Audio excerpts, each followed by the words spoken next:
Let's wait for the sound engineers.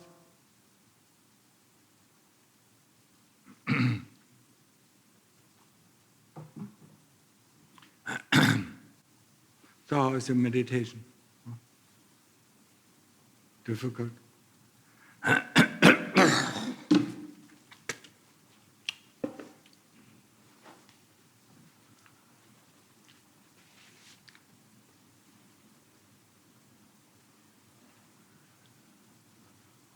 Some faces lighten up, yeah, a little bit.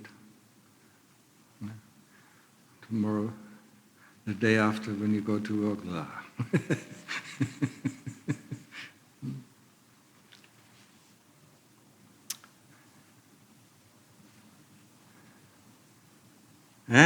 Lumpo got retired when he was 31, yeah? 30 years retired. That's good. You still have to work every day, get money. Yeah? Otherwise you can't buy food. Yeah? You can't afford the apartment. You can't buy clothes. Yeah?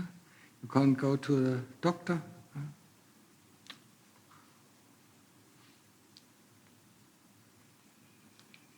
Except for the housewives. They just use the money of the husband.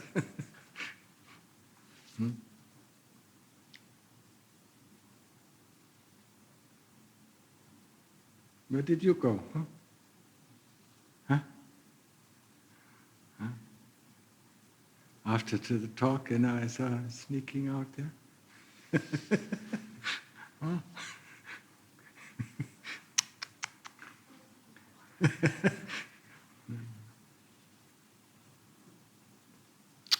And some people do sleeping meditation, huh? They just lie down. That's not meditation. Meditation is putting effort in our practice, yeah? Staying with the Buddha, keeping awake, yeah? I told you how to keep awake, yeah? Even if the kilesas tell you you're tired and you need to go and have a rest, oh, my body, yeah? It's not the body, huh? When you sit like this, it's not the body, yeah? Because when you sit in Samadhi, the body is completely erect, yeah? Completely relaxed, yeah? When you sit like this, it's a killer, I don't want to meditate, it's so boring, oh, and I'm so tired, yeah?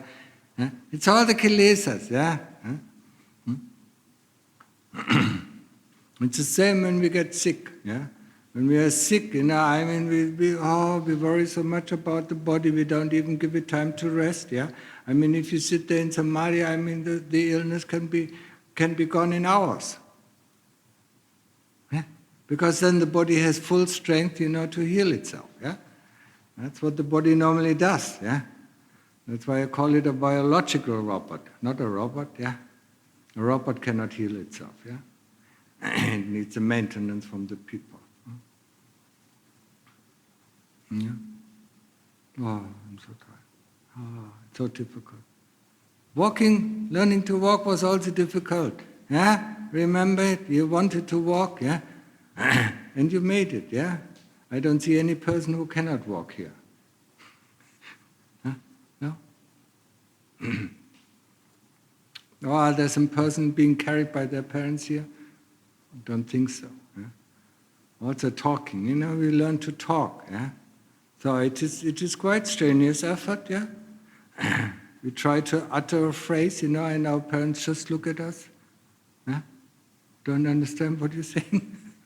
And we get frustrated because we can't really pronounce it correctly, so our parents don't understand. Remember it? Huh? Try to remember. Huh? Next life the same, yeah? Next life you program this body again. Yeah? No? You think there's no next life? You think this life is over and gone?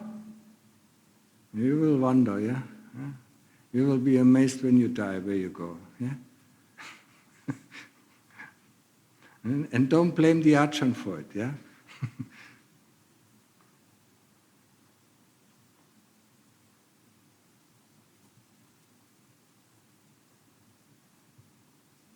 You think it is too harsh when the Lumpur says that you programmed? Huh? You programmed your body? Yeah? You programmed your life and you run your programs?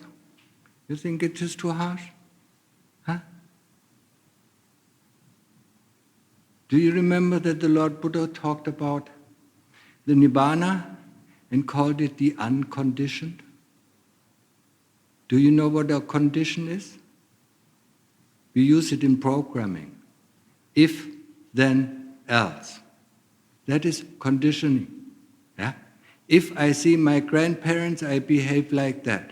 If I see my father, I behave like that. If I see my mother, I behave like that. If I see my mother-in-law, I behave like that. And each time you behave the same way, because the condition, if, is okay, is true. Yeah? No? Huh? And when you meet a new person that you have not known, you behave also differently. When you see your boss, you behave differently.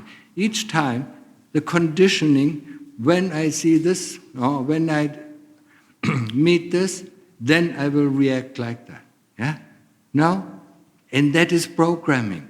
That's a programming, that is the key of the programming language. Yeah? That's why this Lumpur uses, we are programmed. Yeah? And as long as our program don't create too much trouble, yeah, we let them run. Yeah? But the unconditioned is the freedom. There's no more programming running. Yeah?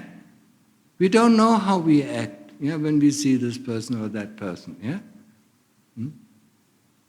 So look at your life, and see how much programmed you are. Yeah?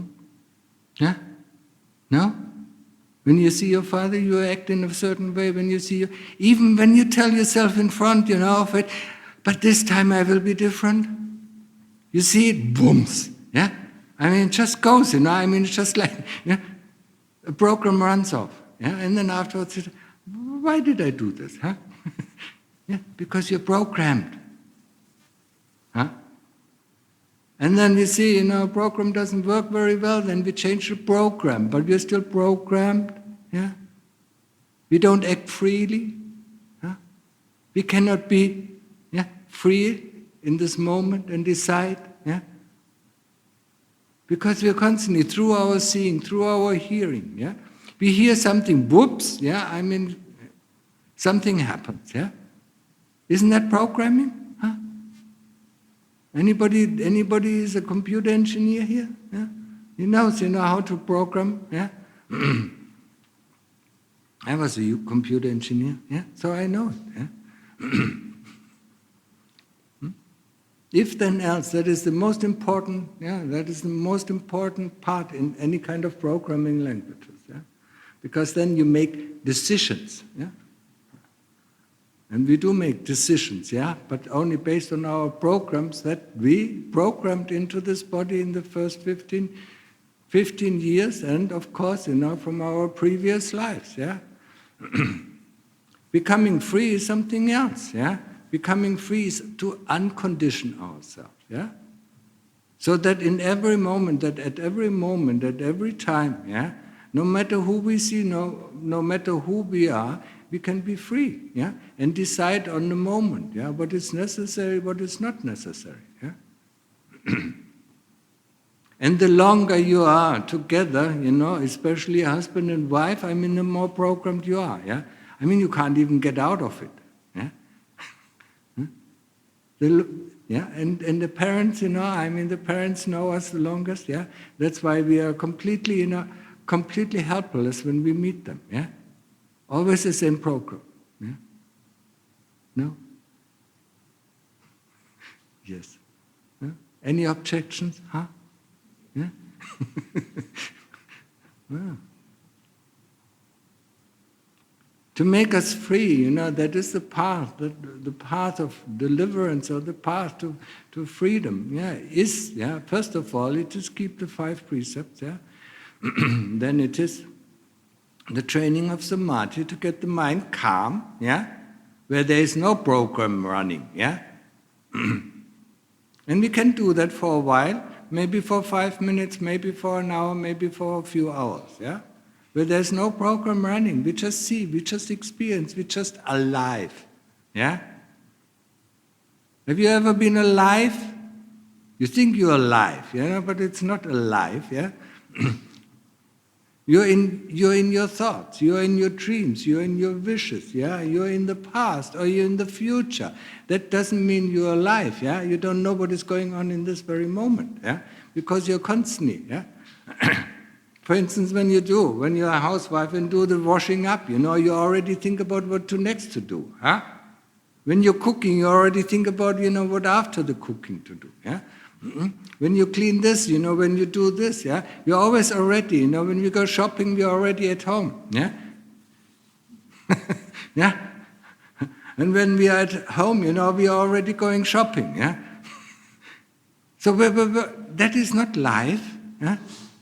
That's living in an illusionary world, yeah? Just like people, youngsters, live in their video games, yeah? I mean, you should see them, go into an internet cafe just for 10 or 15 minutes and see this youngster playing, huh? It's amazing, yeah? They live in this game, yeah? Even if you come close to buy, and patch their back, they won't notice it because they are not there. They live in their game, yeah? Just like we live in our dreams, yeah? Or in our delusions, in our hopes, yeah? So get unconditioned. Yeah? Sila, Samadhi, Panya. Yeah? The first thing is Samadhi, because that is what most of us find it most difficult. Yeah? Not that Panya is not difficult, but Samadhi, just the concentration on one point, seems to be so difficult. Yeah? And you all notice it, if you tried it at least for a few hours today. Yeah? Does the mind stay on the Buddha, or does the mind stay on the breath? Huh? How long does it stay on the breath without the thoughts going out, yeah? Going in the future or going in the past?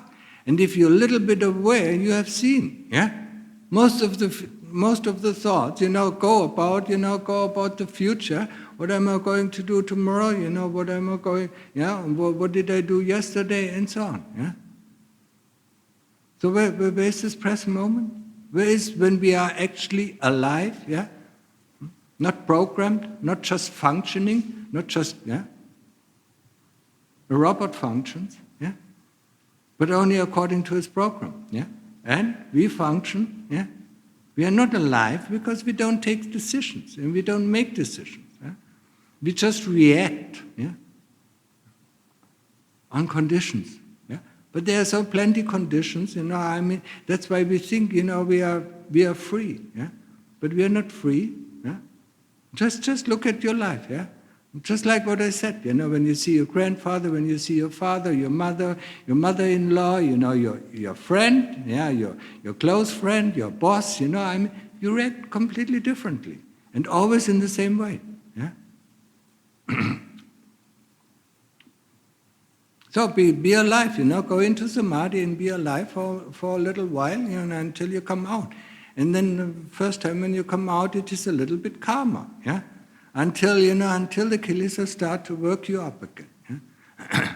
Until the desires crouch in, I need this, I need that, I need I don't like this, I don't like that, yeah?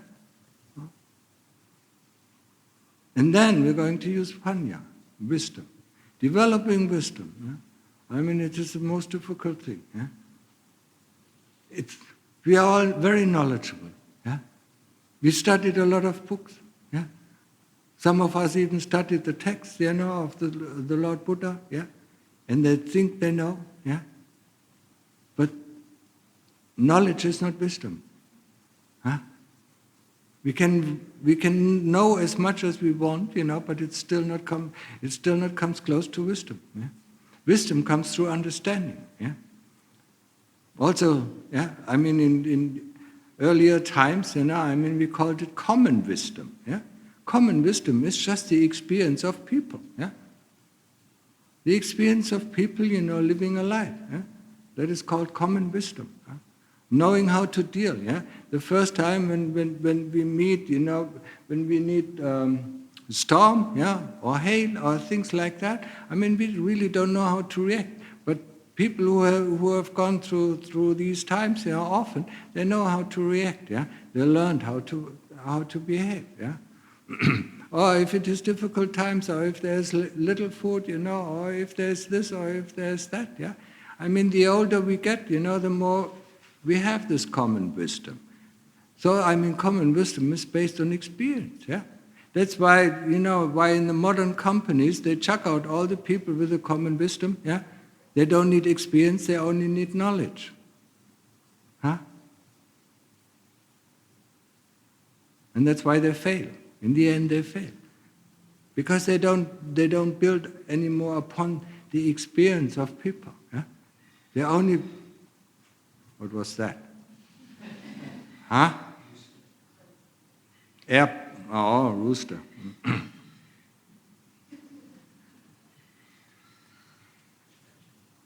Where is that coming from?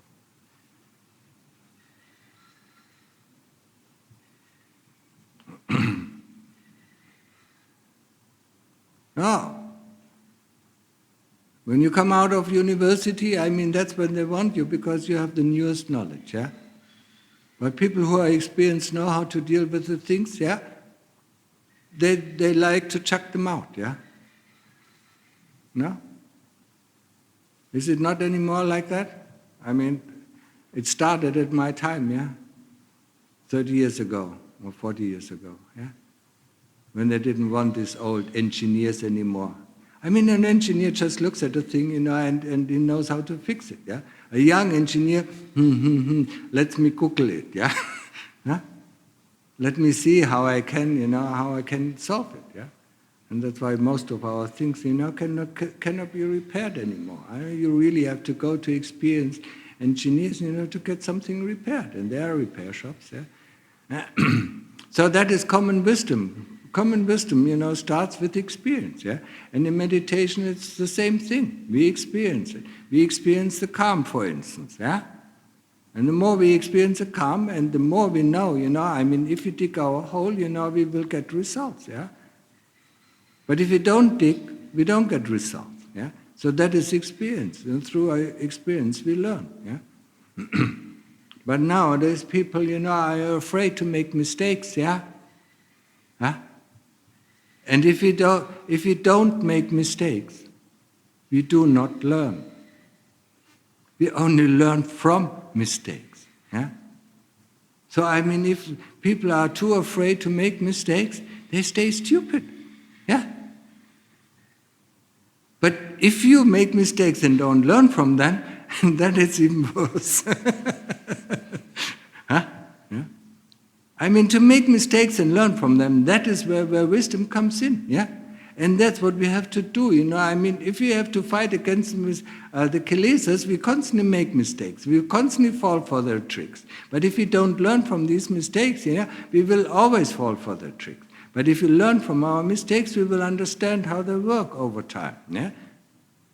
Observing, observing, observing. Yeah? Just like we observe the breath or the Buddha, we observe other things. Yeah? And maybe some of you, who are in the scientific field, yeah? I mean, where did all the inventions come from? Yeah? Where did mathematics come from? Huh? Where did physics come from? Somebody remembers? Observation. Yeah? Newton saw the apple fall. And then he thought, And then he let other things fall. And then he found the law of gravity. He didn't look up in books, Huh? What is this? Yeah? And all these things, yeah? I mean, studying animals, yeah? Understanding plants, yeah? Combining plants. That is through observation we understand what the results of the outcome is, yeah? And that is wisdom, yeah? Understanding, yeah? Seeing something, observing something, and then understanding. Yeah? But this is not taught in school anymore. In school it's only taught knowledge, knowledge, knowledge. You have to know this, you have to know this, you have to know that, and so on, and so on, and so on. Yeah? You cannot derive anything anymore. Yeah? I mean, before, all the physics, that were invented in the 1920s, yeah, came through observation. How did they find the atoms? Yeah? Observation, yeah.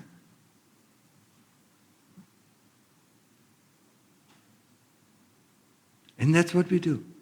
We observe the Buddha, or we observe the breath, and through observation of the Buddha, or through the observation of the breath, we learn. We learn about the breath, we learn also about the body, but we also learn about the calmness that comes through staying with it. Yeah? But that is not the wisdom that we are trying to get. The wisdom is to understand who are we. Yeah? Who are we? Yeah? Now think about yourself. Yeah? Try to present yourself. Yeah, you go to an interview in a company and try to present yourself. Yeah, that's what you think you are. Yeah, when you go and introduce yourself to a friend, it is completely different, isn't it? Yeah. When you introduce yourself to a newbie, it is completely different. Yeah. Yeah. We always change like a chameleon, yeah? It always changes the color depending on where it sits, yeah? So, who are we? Who are we really? Ask yourself. Who am I? Why am I here? Why am I born in this world? What is the purpose of my life? Ask yourself questions, yeah? Huh? And don't answer them. Ask your heart. Yeah? Your heart knows why you're here. Your heart even knows, if you're a spiritual person, you had a purpose in this life. And before you came, actually into this form, you had a purpose, what you're going to do with this life, yeah? But most people, get so obsessed, with the environment, with the school, they forget the real purpose of their life, yeah? I met quite a few people, who had a near-death experience, yeah? And then they suddenly realized, my whole life I lived wrong. And they instantly turned around 180 degrees and did something else, yeah? But if they didn't have this near-death experience, they just would have gone a completely wrong way, yeah? So that is why we should ask ourselves, what was the purpose, What kind of purpose did I have with this life? What did I want to do? What did I want to get with it? Yeah, we are rational people, we are logical people, so we could, yeah, ask ourselves this question. Yeah, otherwise, we just kill the time and wait for death. Yeah, we work, yeah, to live. Yeah, some people live to work. Yeah, I heard Singaporeans are working very hard. Yeah, you should go to Europe. When they work in the office, 8 o'clock in the morning they start, and 5 o'clock, no matter if they are finished or not, they throw away the pencil and go home, yeah? But Chinese, and also Indians, they work very hard. The Thais are quite lazy, yeah? They don't work so hard, yeah? If they have enough money, for today, okay, stop working, yeah? Taxi driver, yeah? No, I have enough money for today, tomorrow, come tomorrow. Huh? No, it's quite interesting, how we use our life. Yeah? We don't live or to work, yeah? We work to live, to be able to live, yeah? But what is the purpose of our life? We should ask ourselves, yeah, really, yeah? Get into Samadhi and then ask the question. When the mind is calm, then ask the heart the question. What did I really intend to do with this life, yeah? Because we don't want to waste it, yeah? It's a waste, yeah? If you use this human life, and just throw it into the bin, yeah? Have a family, get kids, and die, yeah? It's a wasteful life, yeah? Many people don't think so, yeah? They think that is the purpose of life, yeah? To have kids, yeah? To have a family, yeah? To have a house, or build a house, yeah? Or own a house, yeah? Own a car, yeah? And then all these things, at our death, they all disappear. We can't take anything with us, yeah? We can't take the house, we can't take the family, we can't take all the degrees we got at the university, yeah? We can't take the money with us, nothing, yeah? It's all gone, yeah? The tunnel to the afterlife is so small. The only thing that can go through is the chitta and the merit and the demerit that we have accumulated in this life. Yeah? So think about it. Ask yourself. Yeah? For everybody, the answer is different. Yeah. Not everybody has the same answer to his life. Yeah? Some people, they wanted to to excel, in arts. Other people wanted to excel in medicine. Yeah, that is also a purpose of life. Yeah, if they want to become a good doctor, or if they want to help people, or if they want to do this or do that. Yeah, that can be a purpose of life. Yeah. But not just dilly-dallying around, wasting our precious time. Yeah. To come back as a human being. What did the Lord Buddha say? It's very difficult to come back as a human being. Don't think next life you will be a human being. Huh? And most of us, might go to hell, yeah? And when you see then Luang Por, in a special kind of felt, say, hello. I'm joining you. But maybe it's a different kind of hell, yeah? No, it is very difficult to become a human being. Don't think it is easy, yeah? And the Lord Buddha said it is one of the most difficult things to become a human being. When you become a human being, the second most difficult thing is to meet the Dhamma, the true Dhamma, yeah? And the third most difficult thing is, to meet an Arahant or to meet the Buddha.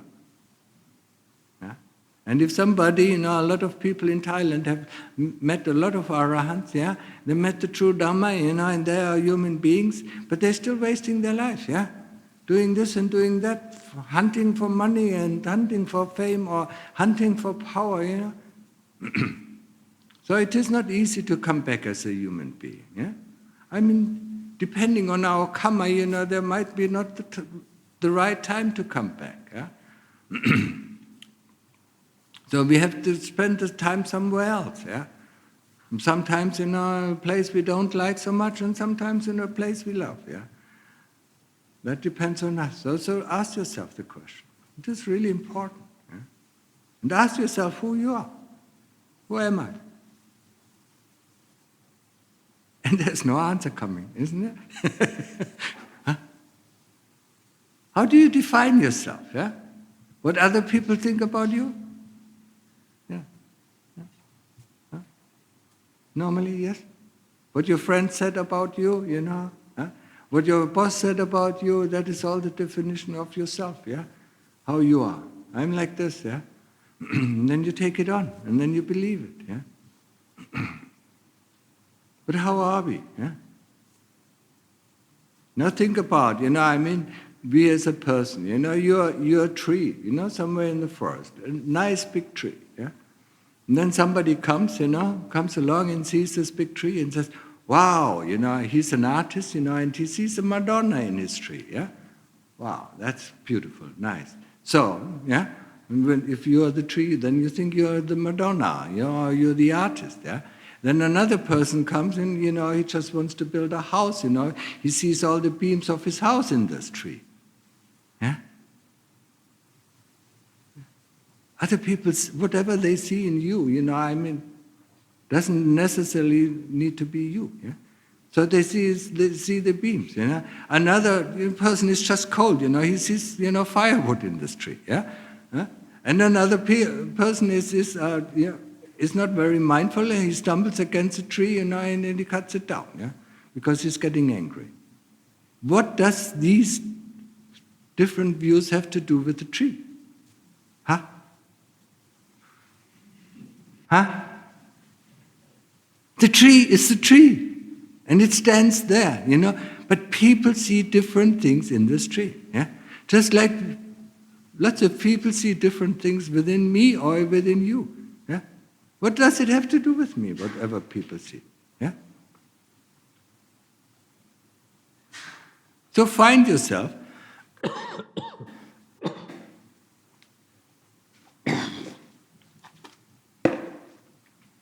and find it out. Talking too much. Maybe I should stop talking, huh? Find yourself and get to know yourself, yeah? Because in the end, everyone is the same. We all have kilesas, we all have greed and hate, yeah?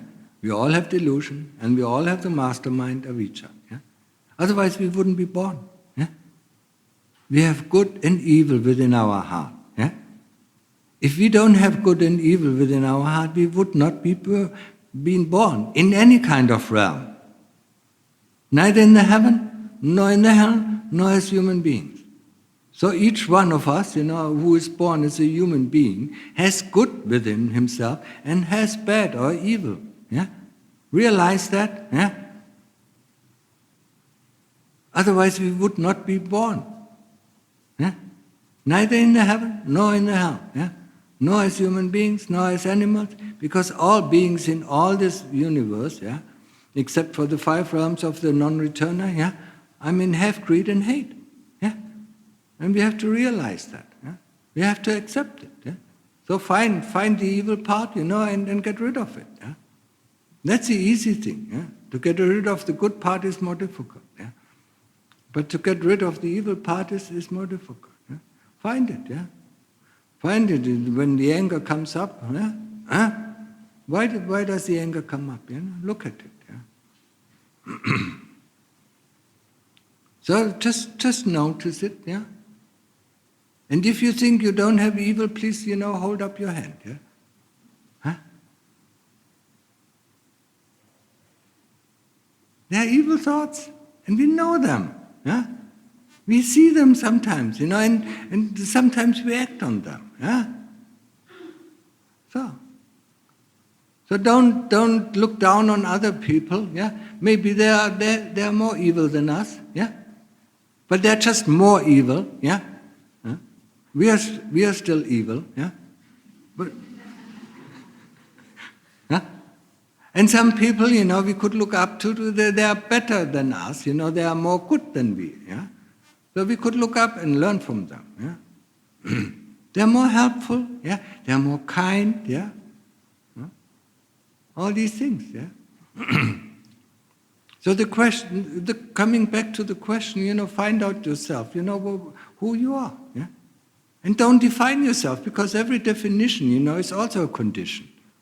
Yeah? However you define yourself. Yeah? Even if you define yourself as a woman. Yeah? It's a definition, yeah? And then you have to act according to the definition that you didn't put up, but the society put up. You are you, and that's it. Yeah? And that's what you can work with it. Yeah? Everything else, all the definitions that come from outside, we cannot work with it. Yeah? We can only work with what we can see within our own heart. Yeah? And when we see something evil coming up, then we reduce it, we don't go for it, yeah, and we find the cause of it and we remove the cause of it. Yeah? And if we see, in other people that they do some good, that is not yet with us, then we develop it within us. Yeah? That's the only thing you can do. Yeah? Any kind of definition that comes from outside and we start to believe we are like that will sooner or later run us into problems. Yeah? And it has run us into problems, huh? Every one of us, yeah, had faced the problems because he believed something, yeah, some other people said about us, yeah. And now remember, the situations, yeah. We have one common friend. 2 people have one common friend. One person thinks he's a bad guy, and the other person thinks, oh, he's great. Yeah, what has it to do with this person? Yeah. Huh? And what has it to do with us? Yeah? It's the same thing that I said this morning. Whatever we see in the other person is a projection of our own heart. Yeah? That's what we project onto. Yeah? Just like with the tree, we project. The artist projects his Madonna, and the house builder projects his beams on it. And the one who is cold projects his firewood on it. Yeah? But the tree is the tree. Yeah. So whatever we see in this world is a projection of our own heart. So we can actually use the world outside as a mirror of our own self, yeah? And then learn from it. but it's difficult. Oh, it's so difficult. It hurts. It really hurts, yeah? Huh? And we don't want to admit it, yeah? I mean, just like Lumpur, he didn't want to admit it. Yeah? No, I'm right. No, you're wrong. No, I'm right. No, you're wrong. No, you're right. Huh? They don't give in very easily. Yeah?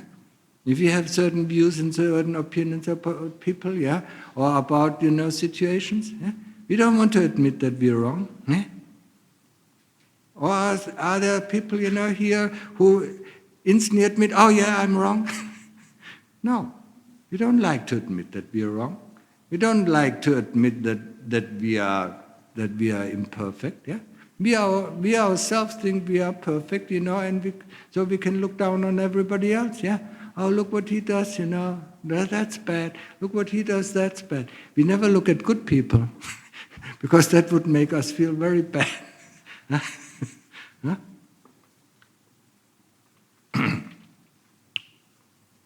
Do you understand that? Huh? I hope you do. So work with whatever there is in your heart, yeah? Don't take on the definitions from outside. But if somebody criticizes you and there's some resonance in your heart, then look at it. Maybe what he says is true, even if you don't like it, yeah? Because if there's some resonance in it, in our heart, if there's some reaction in our heart, that means, he might hit the nail, yeah? Right? So we can look at it, yeah? We don't have to admit it to him, yeah, but we, okay. Yeah? And then at home, we look at it and we see it, yeah? We might be able to see it, yeah? It's all about, bettering ourselves, yeah? It's all about making it easier for us to live in this world, yeah? To say yes, yeah, okay, huh? Instead of, pushing against, yeah? And that takes all our energy, yeah? And we do want to be happy, yeah? And pushing against, and trying, yeah, oh, I am right, yeah? Huh? That is taking our energy, and then it takes our happiness from it, yeah? And living according to other people's wishes is also training our energy, yeah? Just realize who you are, yeah? Just be yourself, yeah? And then just work, whatever you see good in you, develop. Whatever you see bad in you, get rid of it, yeah? And find the causes, yeah? And we start to find the causes the moment we do some investigation, yeah? We can do investigation, first of all, when we sit in Samadhi, we investigate pain, yeah? Because after 2 or 3 hours, not even after 2 or 3 hours, after 20 minutes, yeah, we need to wiggle around because we're in pain, huh? It doesn't take even an hour, until we get in pain, yeah? What is pain? Huh? Ask yourself, yeah? Feel the pain, yeah? And then look where it is, yeah? And then ask, what is pain? Where is it coming from? Is it in the muscles? Is it in the bones? Is it in the flesh? Is it in the skin? Yeah? Is it in the tendons? Where is it? Because when I get up, the pain is gone. Yeah?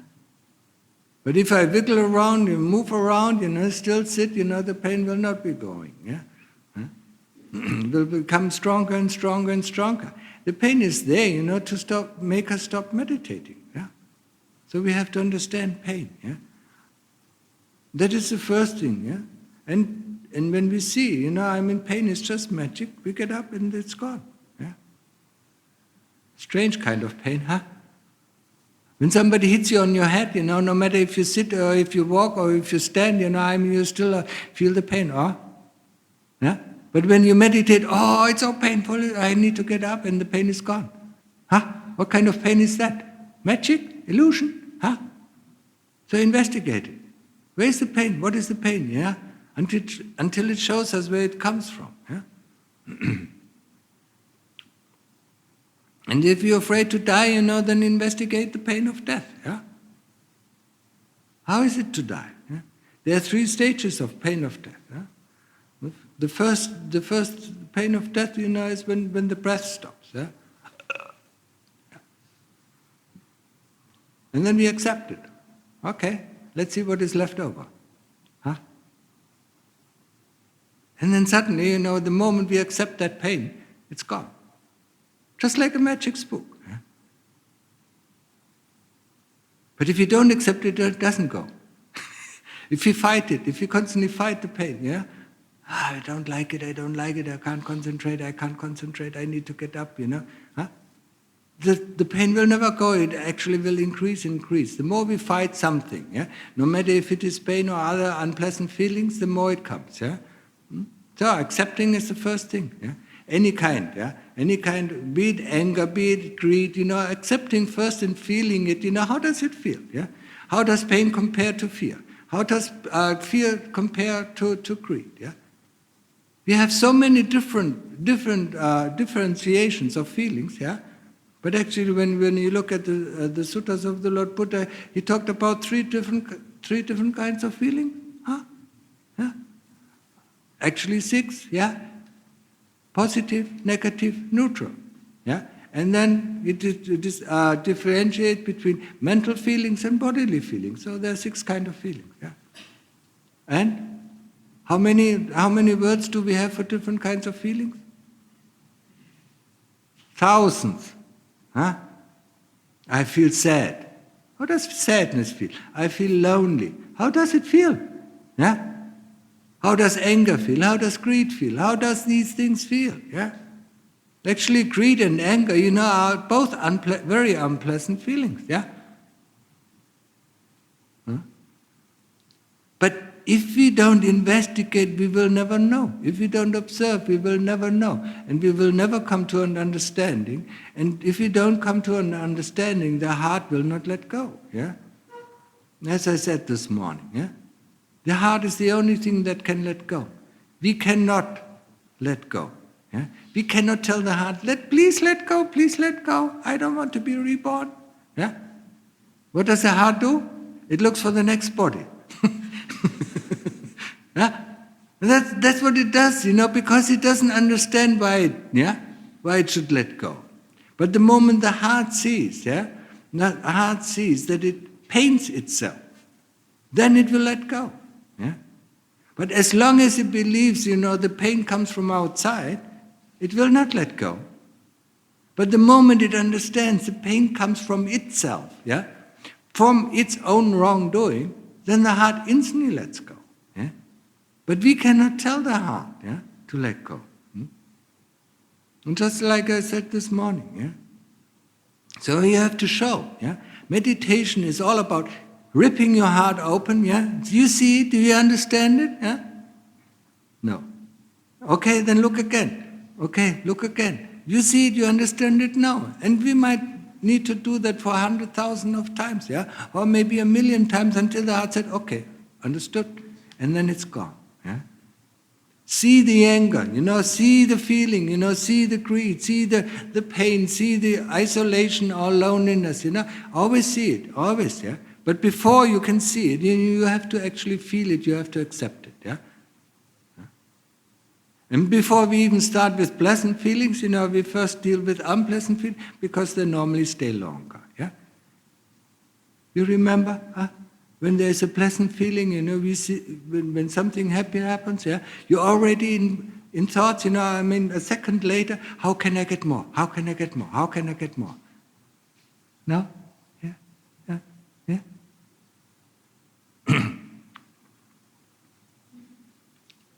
If you don't believe it, watch it next time. When you have a very happy moment, instantly the thought process, starts. How do I create it again? How do I get more? How can I prolong it? And so on. So it is very difficult. So we start with the things that are much easier, the unpleasant feelings that tend to stay longer and that are more steady. And pain is the first thing that where we sharpen the knife of wisdom. What is pain? Where is it coming from? Is it in the tendons? Yeah? I mean, since I'm born, I have tendons. I mean, why am I only now in pain? And when I get up, I'm not in pain. Yeah? So how can it be in the tendon? How can it be in the flesh? How can it be in the skin? Yeah? And then if I mean, when the pain becomes really so irritating that you can't stay with the Buddha, that's when you do investigation of pain. And within Samadhi, that is the only exception to the rule. Yeah? Normally within Samadhi, you should only stay with the Buddha or with the breath or with breathing in and or with breathing out. Yeah? The only exception to this rule is when there is pain. And when the pain becomes so strong that we can't stay with the Buddha or we can't stay with the breath. Not when it is light. Yeah? Because then it instantly disappears and we get distracted, constantly distracted. We want to get calm, yeah, and only if we can't stay with the Buddha anymore or the breath anymore, then we stay, yeah. Then we concentrate instead of the tip of the nose, or instead of the Buddha, we concentrate on the point of pain, yeah. And then look at it, yeah. And then what happens, I mean, over time, yeah. And when you do it the first 5 or 10 times, instantly you go and concentrate on the pain, it will disappear, yeah. But then later on it will stay on, yeah? And then you can concentrate on it, yeah? And then you ask these questions. What is pain? How does the pain feel like? Is it anicca? Does it change? And then you will see it's constantly changing, yeah? Sometimes it's stronger, sometimes it's weaker, then it's stronger again, then it's weaker again. There's a rhythm to the pain. And then you ask, is it point-wise? Is it area-wise? Where is it? Is it in the skin? Is it in the bone? Yeah?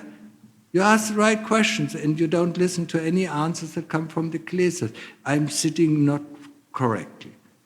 That is the wrong answer. Yeah? That's not the answer. We don't want any answers that are coming from our mind. Yeah? We want to see, we want to observe, but we need to ask the question so that the citta actually can show us the answers. Yeah? And then what happens, yeah? If you're just close, very close to the answer where the pain is actually coming from, then it shifts from one knee to the other. And the knee that was so much in pain is suddenly without pain.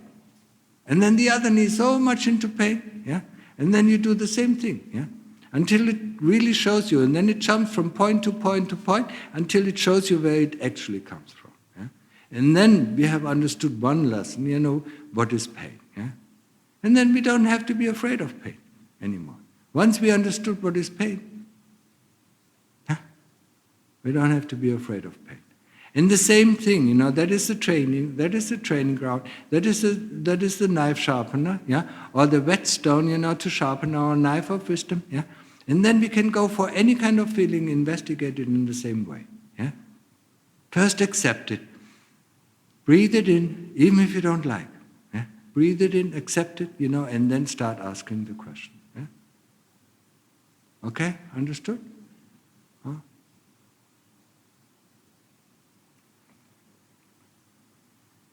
So we normally don't mix up samadhi with investigation. Investigation is just, yeah? I mean, when we do samadhi, as I said, the only exception is when the pain becomes too strong so that we can't sit anymore. And then we start to investigate pain, yeah? But normally we just stay with the Buddha or we just stay with the breath until we go into samadhi, yeah?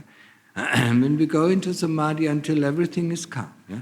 When everything is calm, when there are no more thoughts, when there are no more memories, yeah?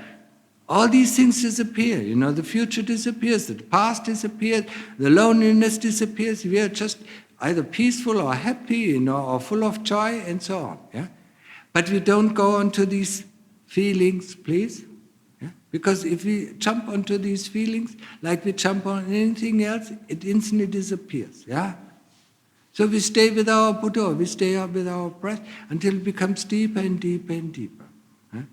Don't forget, Samadhi practice is nothing else than digging a hole. Yeah?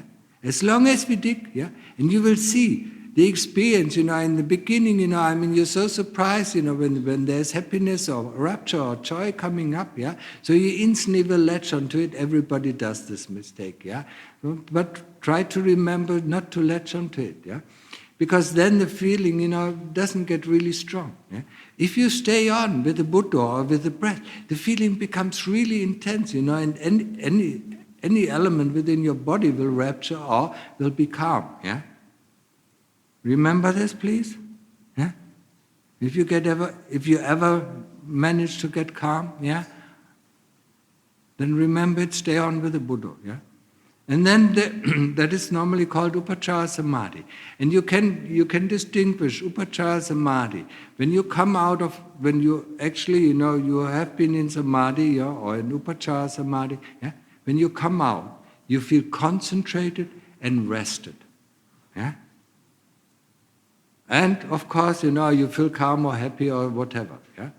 But most of the people, yeah, who start doing the Samadhi practice, yeah, I mean, they see this room or this glass house, where there is Samadhi inside. They open the door and smell the fresh air. Ah, so nice. And then, instead of going in, they close the door in front of them. Yeah? And then they open it. Ah, it's so nice, And then they close it in front of them. Yeah? And then they open it, and after 1 hour, they say, oh, it was a fantastic meditation, but I'm so tired. That means, they just open the doors, smell the Samadhi, but don't go in. Yeah? So, next time, remember that, yeah? Just go in, close the door behind you, and then really rest. Yeah? And then when you come out of Samadhi, you will be very concentrated. Yeah, I mean, it depends on how long you stay in. You will be very concentrated and you feel energetic. Yeah, that's always the result of Samadhi. You feel more energetic than before. Yeah? If you don't, you weren't in Samadhi. Yeah?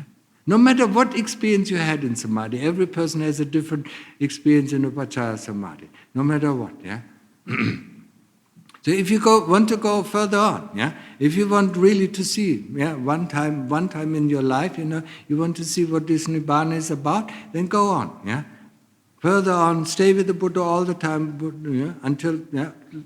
I think I told yesterday, didn't I say something about that? Yeah, I think so. You stay on with the Buddha, you stay on with the breath until the breath stops, and the breath really stops, yeah. If people, 200 years ago, they would have buried you, yeah? Because there's no more breath, there's no more heartbeat, yeah? You're gone. But you can come back, yeah? It's not brain dead, yeah? I mean, nowadays, of course, physicians can distinguish between brain dead, and you're still alive, yeah? But for people, you're dead, because they talk to you, they shake you, and you don't react anymore. They even can cut you up and you don't feel anything. Yeah? You're gone. You left the universe and you've been in Nibbana or in the eternity for a moment. Yeah? You go in one moment and you go out the next moment, and between that, an hour or a day or up to 7 days can pass. Yeah? 7 days is the maximum, because then the body really dies. It can maintain itself for 7 days without the heartbeat or without the breath. Yeah? But then it will die. Yeah? So, but you automatically come back. Don't worry. Yeah? You won't stay over. Most of the people just come back after half an hour, or 5 minutes or 10 minutes. Yeah? But if you can manage, if you really want to see, what eternity or Nibbana is about, yeah, it's just a preview, yeah. When you come out, everything is the same. Nothing has changed. But you will be so energetic, yeah. I mean, you feel like you put your 2 fingers in an AC outlet, so energetic, yeah. And so focused, yeah. I mean, whatever you look at it, you look right through it. But it is very difficult. Yeah, I mean, most of you will be happy, if they can stay in Upachara Samadhi for half an hour. Yeah, but some people, might have the ability from previous lives, so they can get there easily. Yeah, but it means, you cannot be interested in anything else. Yeah, you only be interested. 100% interest is 100% concentration. And if you manage to be 100% interested in your breath or in the Buddha, you can instantly be gone. Yeah? Because there is nothing else. Yeah? When it goes slowly, slowly the body disappears. You don't feel your legs anymore, you don't feel your arms anymore, you don't feel your head anymore, and only, only the heart, the area of the heart will remain until also that is gone. Yeah? And there will be no sound, there will be nothing. There will be no objects, there will be... you can't describe it because it is beyond duality. Yeah? We only have a language for duality. If there is bad, there is good. If there is no bad, there is no good. Yeah? So how can you describe it if there's subject and object merges into one point? Nothing. No. There's no way. All what you can say is, I haven't slept. Yeah? I was completely awake. Yeah? That's the only thing that you know. Even if you have there been for hours, yeah? Or for days. Yeah? It's just for you one moment. Because it's eternity. There is no past, there is no future. It's eternity. Yeah? So if you really want to know, yeah, what Nibbana is all about, yeah, but when you come back, everything is the same. That's why we need investigation. Yeah? We need to investigate the things that we believe we are. Yeah? And what do we believe we are? Body. Body, body, body, body, body. Yeah? As I said this morning, the body takes us through 3 stages of enlightenment until the stage of non-return. Yeah? And then only comes the mental. Yeah? Then only comes thoughts and memories. Yeah? Because within thoughts and memories, delusion is hidden. Yeah? Just like we know within the body, the realm of the body, greed and hatred is hidden. Yeah? So is in thoughts and memories delusion hidden. Yeah? And once you have delusion behind you, you still have to fight with the arupa jhanas, yeah? and then conceit and restlessness and avijja. Yeah? And then you're finished. Then you never come back. You instantly go into Nibbana. Yeah? But it takes a long time. So decide for what. Everybody has different ideas, yeah, what he wants to do with his life. Yeah? But don't waste this human life, especially now that you heard the truth, the truthful Dhamma. Yeah? Don't waste this opportunity. Yeah? It is very difficult to hear truthful Dhamma. Yeah? I had to come all the way from Europe, yeah, to Thailand, to only to the monastery of my master, to hear the truthful Dhamma. Yeah? And few people, even people in Udon who lived there, only were able to come to see Lungta Mahabua after he was dead, after he passed away. They lived there all the time in Udon, never made, these 8 kilometers, to the monastery. Yeah? But the moment he died, they came. The moment he passed away, they came, oh, that's a nice place, why didn't I come earlier? Yeah? Because of our karma prohibits us. Yeah? So if you have the good karma to meet the truthful Dhamma, don't waste your life. Yeah? I'm doing housework. Huh?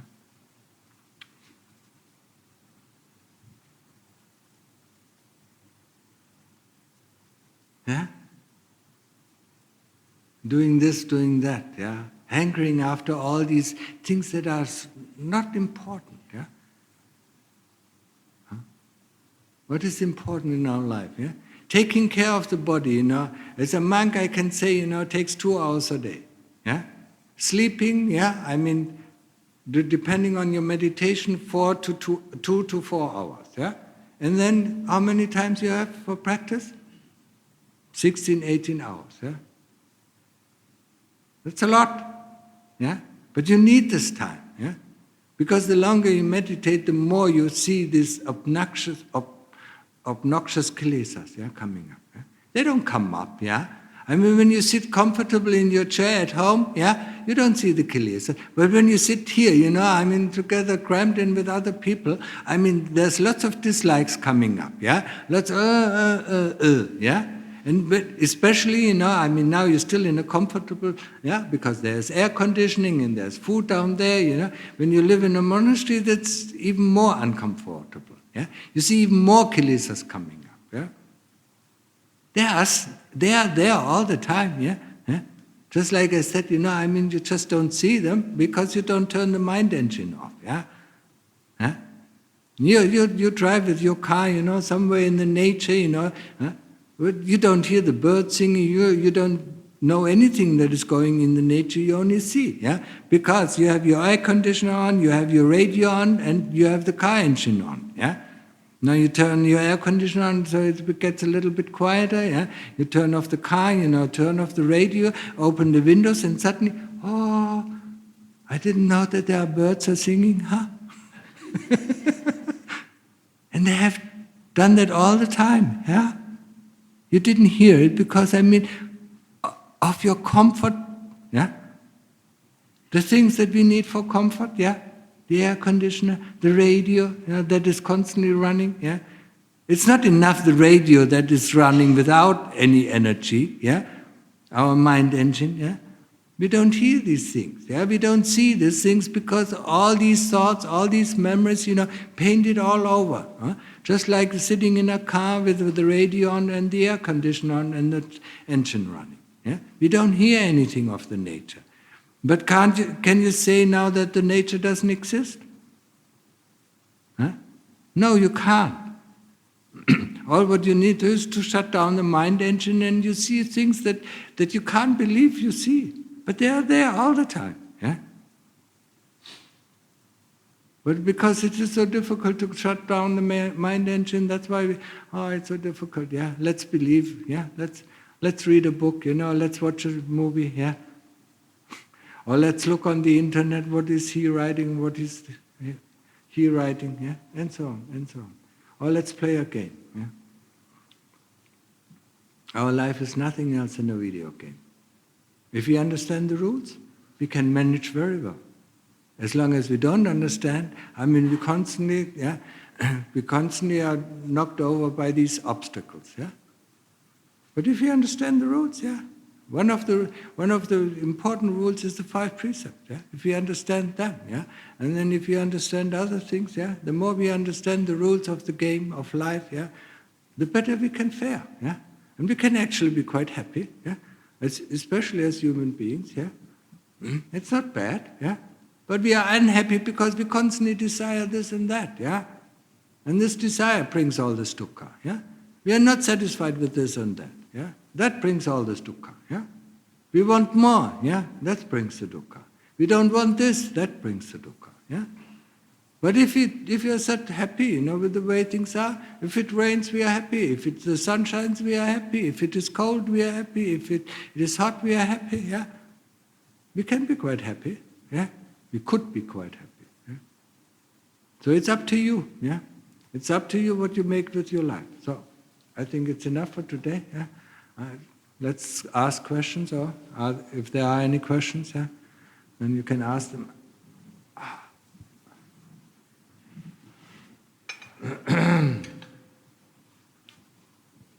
Does anyone have any questions?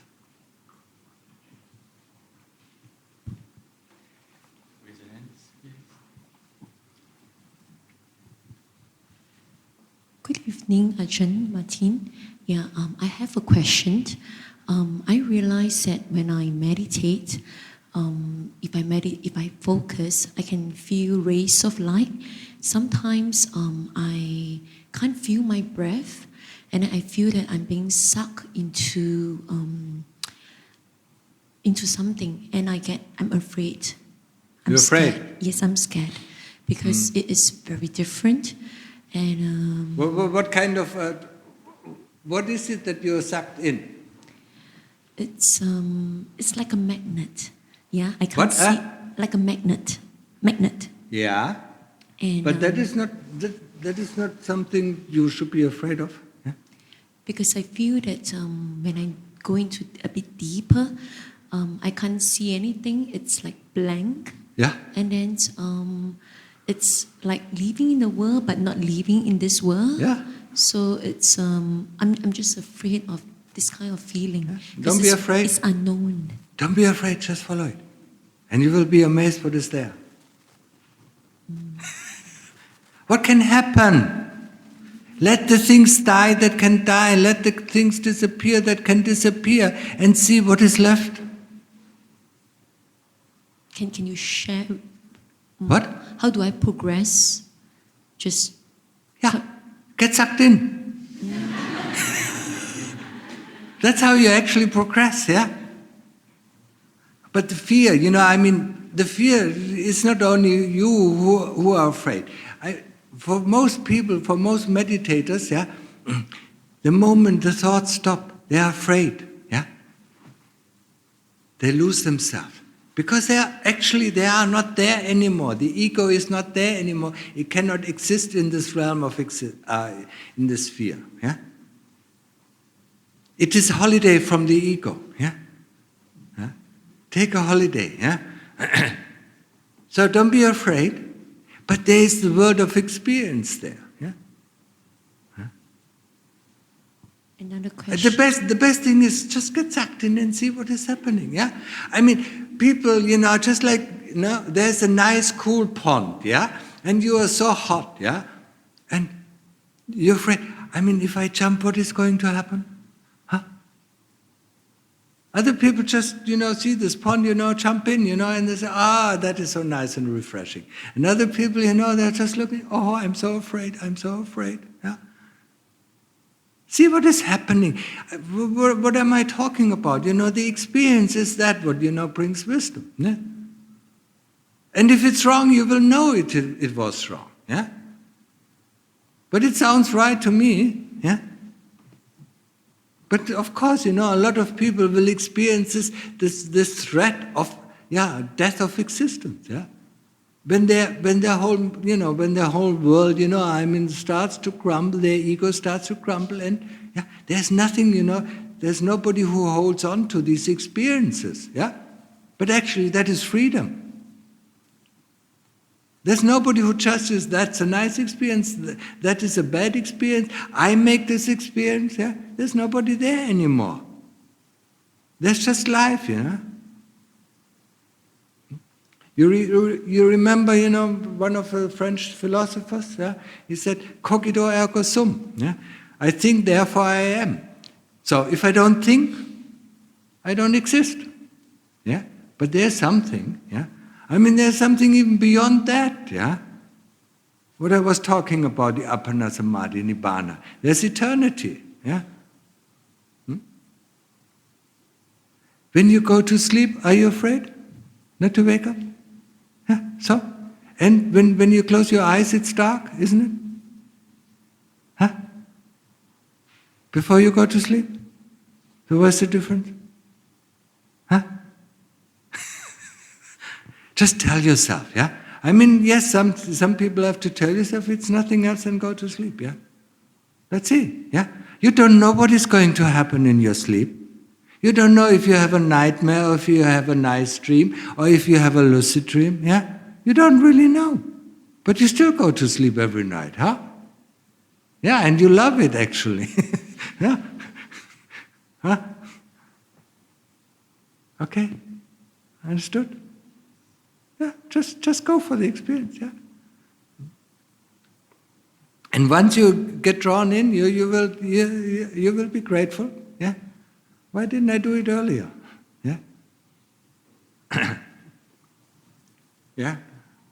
Next.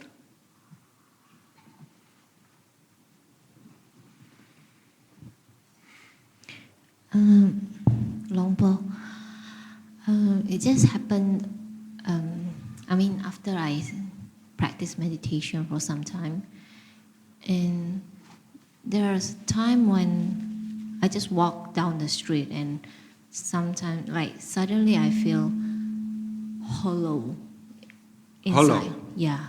So I was not in a meditation mode, meditation cushion or something, but it just happened sometimes, and I don't know how to actually handle this kind of feeling. I observe the hollowness and the feeling of That's where you go empty. wrong. I never said that we should observe these feelings. If you understand what I said, the only thing that you observe is the breath of the Buddha. The moment you jump onto any kind of these feelings, and for each person different things are happening, we should not jump into it, we just should let them pass by like clouds, Then, of course, you get disturbed when you jump into this hollowness, or other people jump into, this fear, that's not the point, You should instantly return the moment you see there's a feeling, return to the Buddha or return to the breath, yeah? Understood? Don't worry about all these things, yeah? I mean, when you go, you know, for instance, yeah, when you go shopping, you don't see the people around you, yeah? You just go for the things that you want, yeah? And you bump into this and that person and you're not afraid of, yeah? But now you meditate, you know, I mean, you look all the way around, you know, what is happening here, what is happening there, what is, No! It's just like, you know, like you go for shopping, you know, just look at the Buddha, you know, or look at the breath, and that's the only thing that interests you. You want this bag, you know, and this bag is called Buddha, yeah?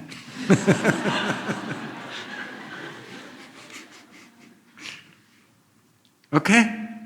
So you mean like just stay grounded to the breath of the Buddha? What? Mean come back to the Buddha or... Yes. Thank you. Or look after your branded bag named Buddha or breath, yeah? Yeah? There you have no difficulties doing it, yeah? But the moment you start meditation, you know, you're worried about all the things that are happening around you, yeah? In your daily life, you never worry about it, yeah? You just run after the things that you want, yeah? Or you run away from the things you dislike, yeah?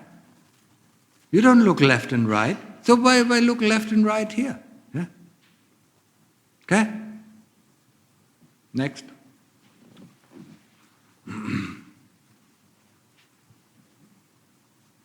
Good evening, Ajahn Martin.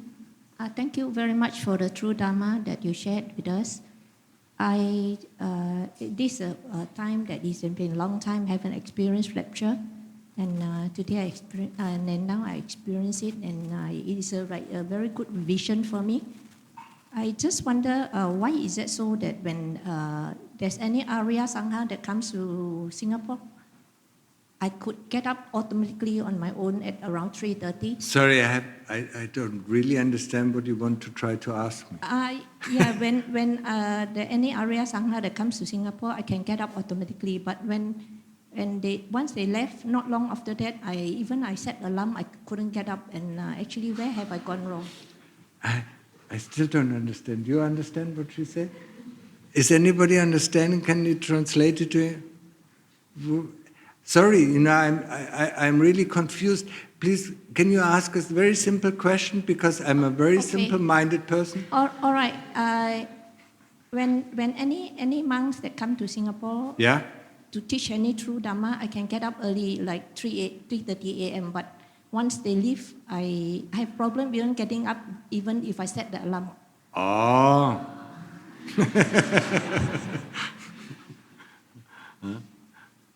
So you live off the energy of these monks, huh?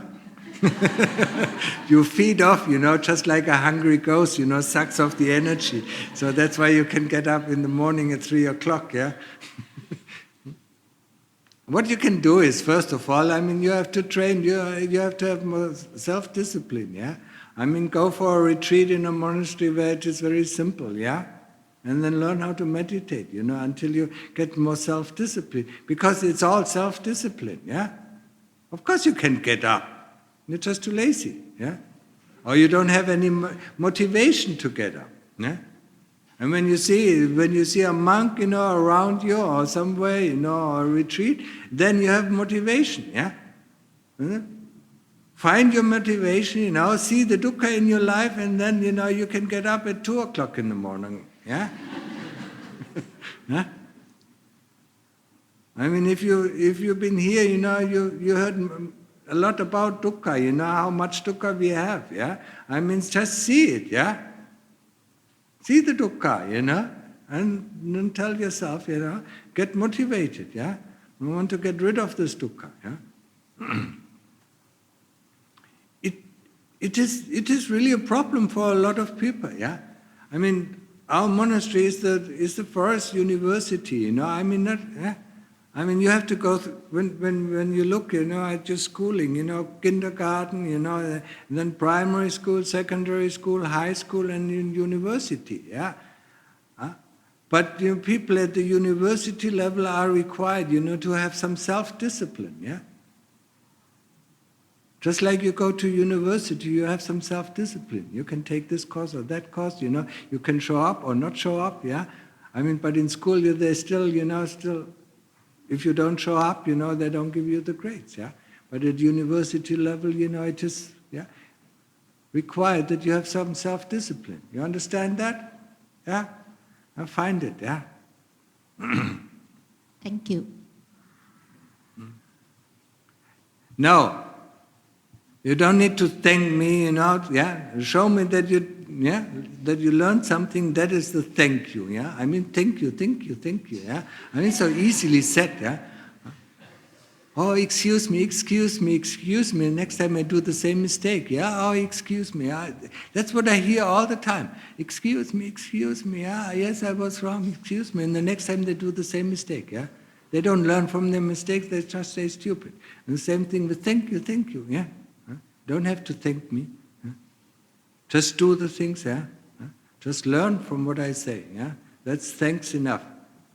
Understood? No.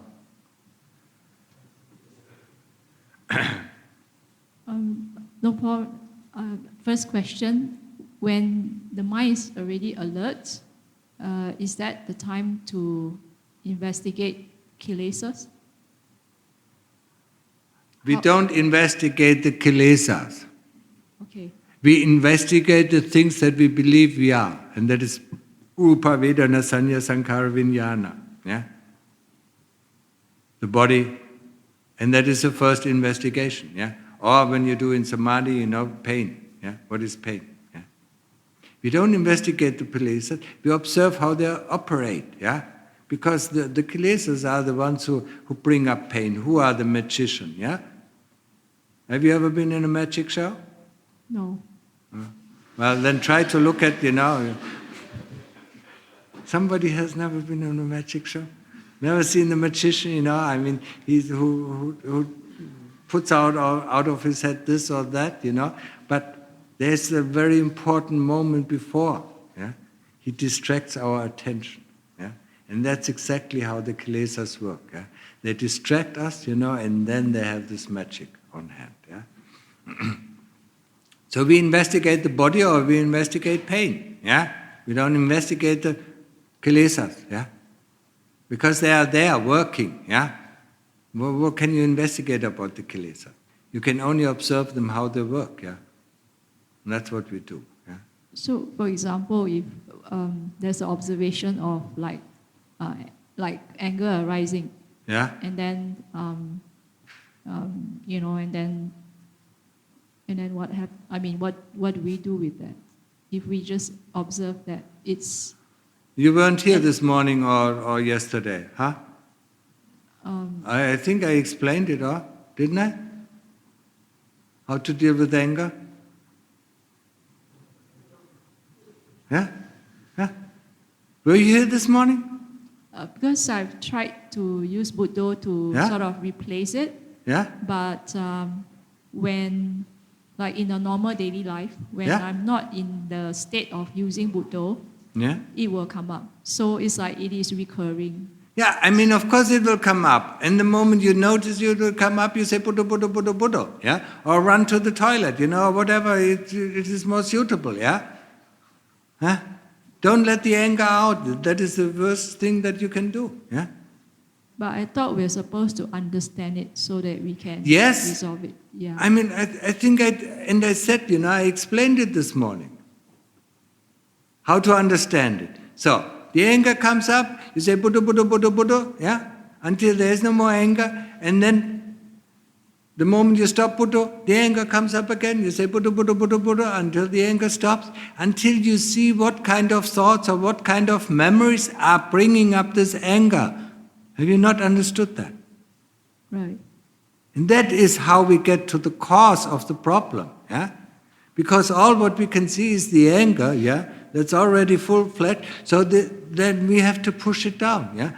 And we can only do it, because anger arises because of thoughts and the memories, yeah? So we push it down with Buddha, Buddha, Buddha, Buddha, Buddha, Buddha, Buddha, until the anger is subsided, yeah? And the moment we let go of the Buddha, then the anger comes again, yeah? And we do that until we see what kind of thoughts and what kind of memories lead to this anger.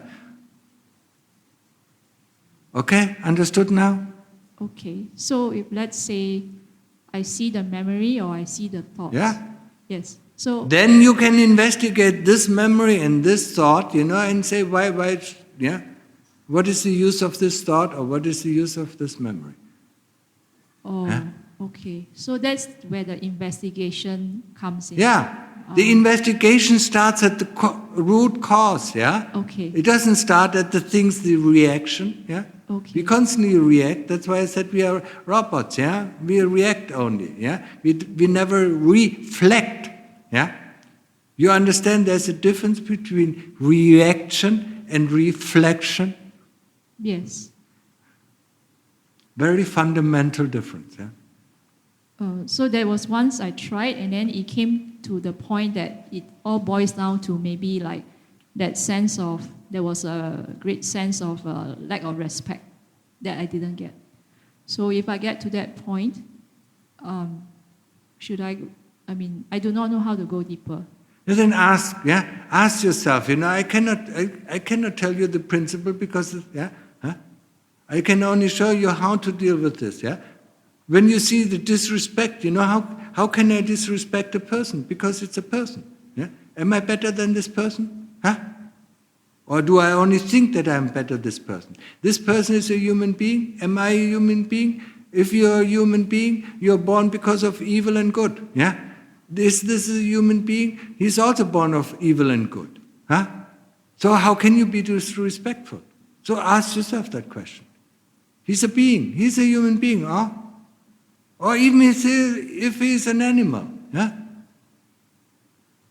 He's a being.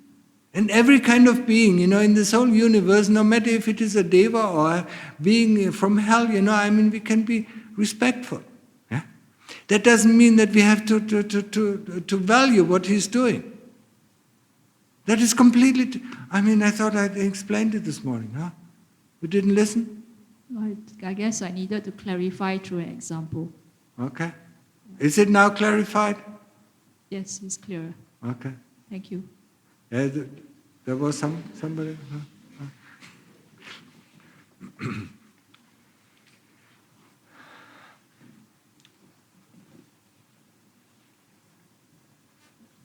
Yeah, dear Lampo, when I meditate, after I become a little more calm, when I watch the breath, the long and short of the breath, I have this tendency to think of the images of the monks that I respect, and it makes my mind bright and concentrated.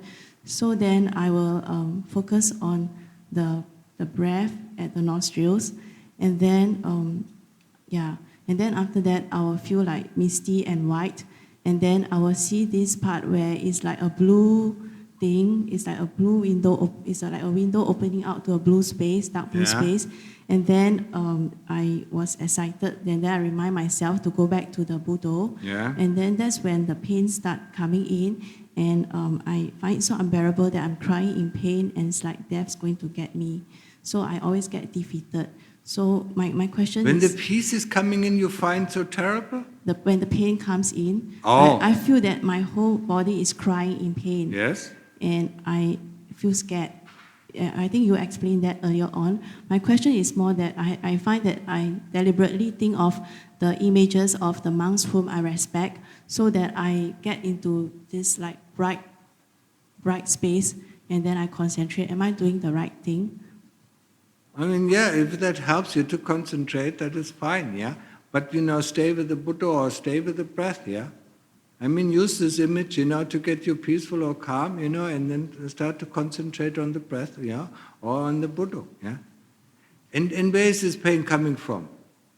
The pain is everywhere. It comes from the knee. As I concentrate on the knee, it goes to becomes like a aching pain or Yeah. on my joint. Yes, and then stick your concentration And then, there. yeah, and then sometimes it goes off, and then it comes Yeah. back, even my Yes, fear. yeah. And I feel scared, and I can feel my whole body crying in pain, like I'm going to die. No, not your whole body is in pain. That's an illusion, yeah? I mean, just stick with the point, where you feel the pain strongest, yeah? Yeah? And then watch it move to another place, yeah? And watch it until it really shows you where it's actually coming from, yeah? Because then, that's the point where you have understood what is pain. Yeah? And don't be afraid of anything. What can you lose, yeah?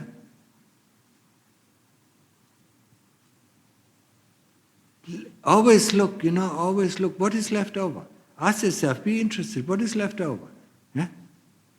When you die, even when you're afraid to die, and there are moments, as I told you, there are 3 stages of death, yeah? The first stage is when you don't get any breath, yeah, when you feel you die, yeah? Somebody, really presses you, so that you can't get any air anymore. That's the first one. The second one, you're on fire, yeah? You're completely, you're burning, your whole body is on fire, yeah?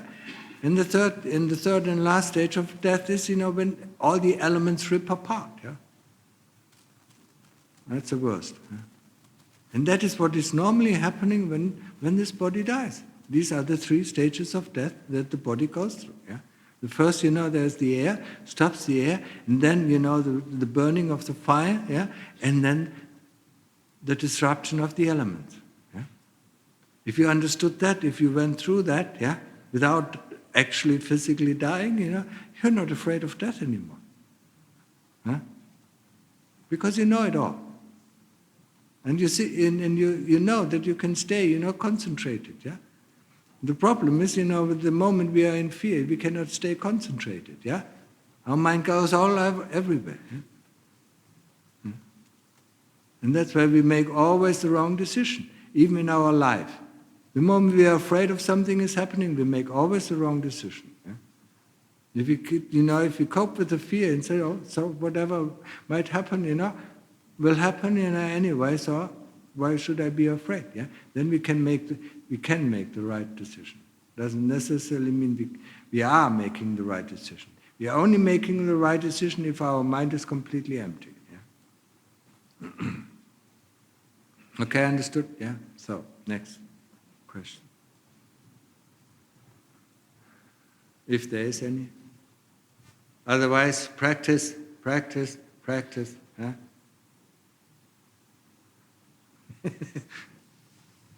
I'm so tired already. So no more questions here? Okay, in that case... Yeah. Shall we rejoice in Luang Por's offering by saying sadhu 3 times? Sadhu, sadhu, sadhu.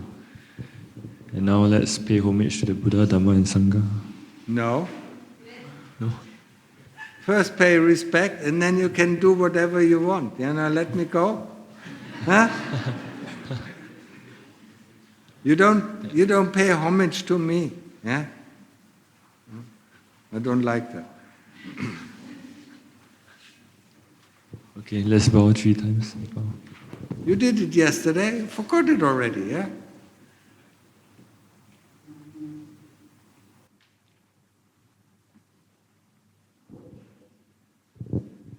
Just let me pack up, and then you can do whatever you want, yeah?